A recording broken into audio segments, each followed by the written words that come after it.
Mom and I were always on the run, trying to stay ahead of the Nazis. And as they say, it's difficult to hit a moving target, so we would travel on the train from one place to another, and at the same time trying to make a living because we had no money. And then moving again, maybe buying something over there that they had and bring to another place that was needed. Until one day the German came on the train and asked for documents, everybody, and they got suspicious what we have in our basket there. And here we have kielbasa and eggs, and they started to ask us, where did you get it? How much did you pay for it? And we started to deny. But they got suspicious about Mom, that she looked Jewish. So they took us off the train and arrested us. They brought us to the Gestapo station, a few kilometers away, which was Stalowa Wola. Ironically, this was the very same town where Oleg had first met Jutta after she'd fled the Nazis in Rohatyn. Stalowa Wola, where their relationship had begun, now looked like the place where it could end. Yes, this was the building. That's right. Mom was on this side of the basement, and I was over here. Yes. Despite the limitations of his vision, Oleg recognizes the bullet-riddled Gestapo headquarters to which he and Jutta were taken in 1942. A plaque in Polish confirms this is a historical site. They tortured the patriots here. One by one, they broke the spirit, until they admit who they were or what they did. And then they shot them, and who knows where they dumped them. But this was one by one. The Gestapo tortured. They wanted to destroy you and consequently to uncover information. Their methods were ruthless, they were persistent, and they were not limited by anything whatsoever. Jews, especially city Jews, were deeply afraid of dogs. And the use of dogs to intimidate Jews was widespread. This is the Villa of Terror here. It's just a cosmic flashback. The dog is an eerie reminder of my parents' own unique experience here. And with the dogs here, boy, that dog saved my life because the dog threw himself against the Gestapo when he was hitting me with the whip with lead at the end. And when they came with a vicious dog to Mom, he brought out a big dog, a German Shepherd, and started after him. He should bite me, he should do. And that dog just looked at me, and I just said, I talked Polish to the dog. Come here, doggy. Come here, doggy. I'm sure you are better than he is. He's a worse dog. I talked to that German like you talk to a dog, because when you don't care, that's how you are. So obviously, it was not meant. The dog knew to save our life.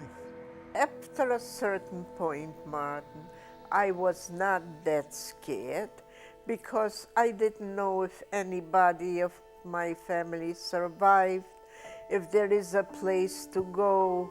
I knew I'm pregnant and I didn't have a pot to pee. So whatever, I was just praying the sooner the better and just painless.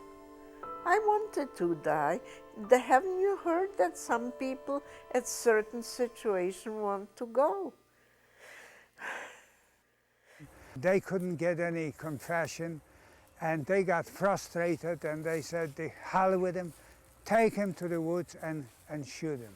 And it was these woods, right? So these were the woods here. And that Gestapo, I never forget his face, pulled his revolver. and ordered us to walk. And as we were walking, my blood was hitting my ears and pounding. I knew that I will die, but I asked myself, why so soon? I have never done anything wrong. I have never harmed anyone. And my wife at the same time started to talk loud that the Gestapo could hear. As we go into the woods, and it's in August, and the sun is shining, and it smells, and so many field flowers, and I say to myself, my God, my child will never see something like this. God, how could you let an unborn child die without seeing the marvels of your world? And we had that pounding in our ear. We didn't even hear any steps behind us. And at one point, somehow, it got quiet, like we were completely exhausted, and there was quietness. We stopped. We turned back, and there was no one behind us.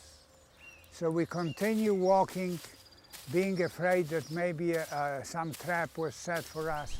We walked till the end of the day. There was a village that we found. We asked the peasant, could we stay for the night? And they let us stay.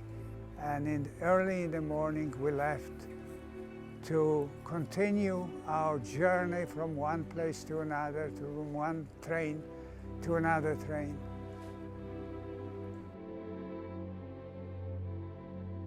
While so many Nazis were willing accomplices to Hitler's obsession to destroy the Jewish people, the Nazi who took my parents on their death march somehow couldn't pull the trigger. Did he discover his humanity in that moment? Did he worry that he'd be damned for eternity? Or did he realize he just didn't have the stomach for cold-blooded murder? We have often wondered. There were German soldiers who had been killers, who did not kill because they wanted to kill, but because they were afraid not to kill. Because they were afraid of losing face in front of their colleagues, in front of their comrades. Because they were afraid of the consequences of their officers. They were afraid of being called cowards. When he took a man and a woman, a pregnant woman, into the woods, it then was not up to his officer. It was not then up to his comrades. It was not up to his fellow SS men, his fellow Gestapo people. It was up to him one-on-one. This is remarkable. Many of us are prepared to do things in privacy with the full knowledge that we will not get caught, that are awful and evil and terrible, which we would never do in public where we could possibly get caught. Here's somebody who could do something in public that was terrible and awful, but in privacy, when it was only him, a man and a woman, and perhaps God, he just couldn't do it.